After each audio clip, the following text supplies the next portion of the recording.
Welcome back. This is segment 2 of the gambling edition of 100 Families.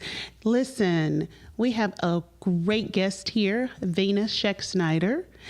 She has, if you missed last week, go back and watch it, okay? Because she told us a story, her backstory, and how we got here. Now, this segment is going to talk about the recognizing or the recognition when she recognized the addiction. So, Vena, tell us, when you recognized what was taking place, number one, how did it make you feel? And then what did you do?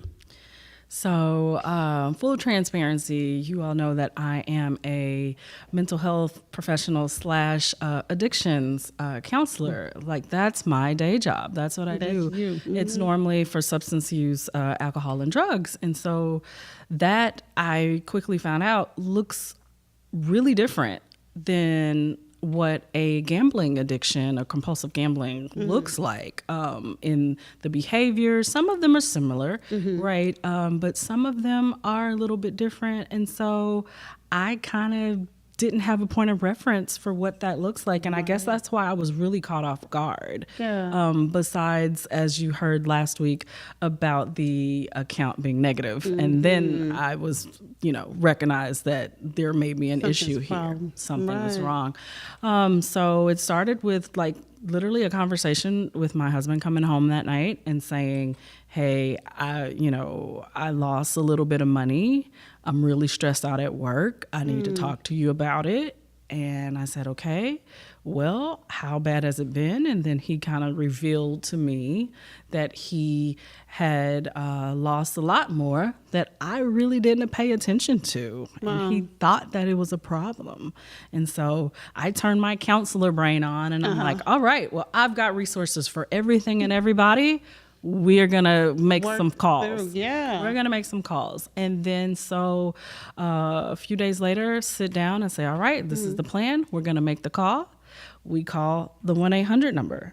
The 1-800 number that you normally see on the back of a ticket, on the bus, on commercials and things. We call the 1-800 number, and I hear someone that looks like me on the other end, and kind of that Creole kind of essence, and they're like, hello, may I help you? It's the problem gambling. And I was like, wait a minute. Where are you all located? Right. And they say, we're in Louisiana, but it looks like you're calling from Arkansas, and we're your closest resource to the area. How can I help you? And I said, well, what part of Louisiana? I'm from Louisiana. And so they say, Bossier City, Shreveport. And I said, okay, well, that's, far, but not that far away. Well, how can you help us? And so they give us very helpful resources, try to help us find some local meetings and such, and then realize she kept typing in 72205, 72206, 72210. There are few and far in between resources back then. So we had to kind of start at ground zero. Went to see mental health professional counseling services as a couple and as individuals. And that got us kind of back on the right track, also with a financial plan. Right. And then there was one Gamblers Anonymous meeting in the central Little Rock area at the time. One day a week.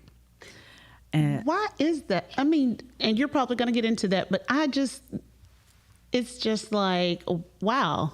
Yeah. It's a problem. It's an addiction. It is an addiction. But there's only one resource for those that have an addiction to gambling. Right. So that was also interesting to me because I was like, well, people can go to any of the other support meetings. There's local resources that are great that have meetings 7 days a week, almost 12 hours a day, and then if there's not, then there's online meetings. And so that was an option that we also went to for online support. And being online, I remember working, of course, through all my substance use training and services and resources. I'm like, I think there's a national place for gambling or problem gambling. And sure enough, Googled it and found that there's a National Council on Problem Gambling. And here's my thing, because gambling is so prevalent. I mean, it's everywhere. You can It's everywhere. It's accessible, fully accessible. Yeah. So knowing, obviously, they knew that it was a problem because they have a 1-800-GAMBLERS Anonymous number. Right. And there are, I'm talking about, I don't know the numbers or the data, statistics and all that. You know all that, but there are a lot of people that go to casinos, that have the gaming, online gaming, that lottery tickets, all this stuff is accessible. And now there's a problem to the addiction, and there aren't that many resources to get help or to get the treatment that people need. And I know, so your husband recognized that he had a problem, right? Yes. You being in the mental health and treatment field, that's your work, that's what you do. But a lot of families don't, number one, recognize that it's a problem and don't have the help. Right. So you and your husband had both of those in your home. Right. So what do people do? I mean, like if they don't know that there are treatment centers or they can just Google or whatever, like what do they do? That seems like a problem nationally. So honestly, coming into the National Council and learning about just the signs, the symptoms, the National Council says that there's approximately 2 million people in the United States that suffer with problem gambling or compulsive gambling issues. And that could be a loss of money, of course. That's the most recognizable symptom, of course. Right. There's a distress, a depression that goes along with that. There's suicidal ideations or ideas that could come along with that. There's just a loss of time for families, a loss of time for loved ones, a loss of time from work or school or home or academics or any of those things in combination. It can look like a myriad of things within the addictions field and within the symptoms and symptomology of what gambling looks like. It's not just the loss of money. That's kind of the end result of it.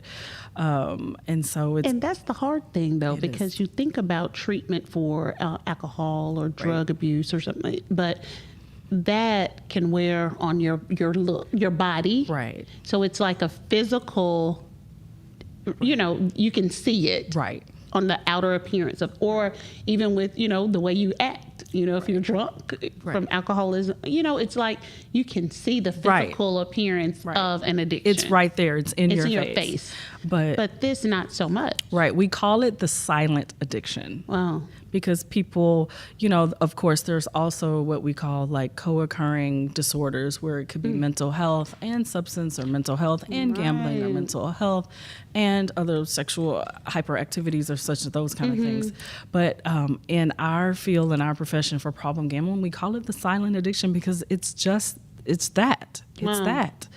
But do you see, I guess in families, I know it's never too late, but when you've lost everything and then that in itself is like, that's a wear and tear on you mentally. Right. When they say a gambler hits bottom, a gambler can hit bottom, right? And everybody's bottom, rock bottom looks different from substance use, from alcohol, from other addictions. Everyone's, hitting rock bottom looks different. But, it's not a cliche to say, you can really lose it all as a gambler. You can lose your family. You can lose your house. You can lose your cars, home, all kind of things. Everything. Wow.